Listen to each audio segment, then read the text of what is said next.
Perusahaan properti memiliki prospek yang cukup menarik mengingat suku bunga berpotensi mulai diturunkan. Hal ini akan berdampak positif pada sektor properti, sebab terdapat beberapa faktor properti mengalami lonjakan. Faktor pertama berasal dari bunga KPR yang mengalami penurunan, sehingga investor dan pembeli properti akan berpotensi memperoleh keuntungan dari murahnya biaya pendanaan. Faktor kedua, perusahaan properti dapat memperoleh keuntungan dari pertumbuhan ekonomi yang semakin pesat akibat peningkatan likuiditas yang akan memacu aktivitas ekonomi. Faktor ketiga adalah peningkatan aktivitas ekonomi akan memacu perindustrian. Sehingga, permintaan daya listrik akan meningkat dan harga komoditas akan ikut terdorong. Indonesia yang sebagian besar produk domestiknya ditopang dari komoditas akan mengalami pertumbuhan ekonomi signifikan, sehingga daya beli masyarakat terhadap properti akan meningkat. SMDM mengalami era recovery pada tahun 2022, dengan laba bersih tertinggi sepanjang masa senilai 164 miliar rupiah. Yang juga didukung oleh margin tertinggi sepanjang masa. Margin laba kotornya 61% dan margin laba bersih 29%. Saat ini, tanah yang siap dijual seluas 33 hektar, tanah yang sedang dikembangkan 23 hektar, dan aset tanah yang lain 1000 hektar. Dari hanya perhitungan aset persediaan tanah tersebut, dengan asumsi harga tanah siap dijual Rp2.000.000 per meter persegi, tanah yang sedang dikembangkan Rp1.000.000 per meter persegi, dan aset tanah lainnya Rp200.000 per meter persegi.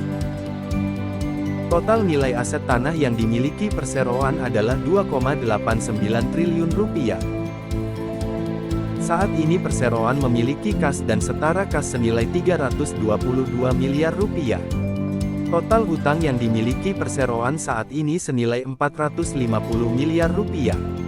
Apabila seluruh persediaan aset tanah dan kas dikurangi seluruh utangnya, SMDM memiliki aset bersih sebesar Rp2,7 triliun. Jika dibandingkan dengan kapitalisasi pasar emiten saat ini senilai Rp850 miliar. Emiten ini tergolong murah, dan emiten dapat dikategorikan sebagai saham aset play.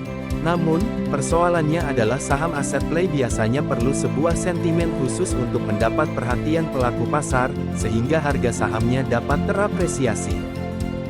SMDM utamanya bergerak sebagai perusahaan properti di kota satelit Jakarta, yaitu Bogor.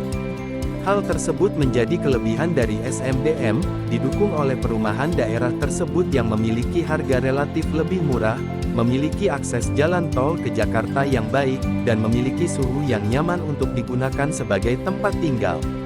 Emiten ini juga merupakan afiliasi dari grup Sinarmas yang telah berpengalaman dalam sektor properti dalam beberapa dekade kebelakang. Bagi investor yang memiliki preferensi ke saham syariah, SMDM juga bisa menjadi salah satu koleksi. Ini karena SMDM menjadi salah satu konstituen indeks saham syariah Indonesia atau ISI.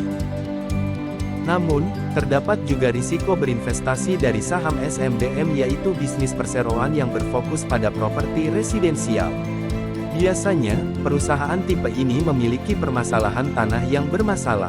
Selain itu, penjualan properti yang termasuk dalam kategori siklikal juga akan bergantung terhadap faktor eksternal, seperti daya beli masyarakat yang rendah, suku bunga tinggi, dan sebagainya. Hal ini tercermin dari kinerja semester 1 tahun 2023 yang anjlok secara tahunan. Oleh sebab itu, investor perlu terus mengikuti perkembangan kinerja dari SMDM, khususnya jika terjadi perubahan fundamental bisnis.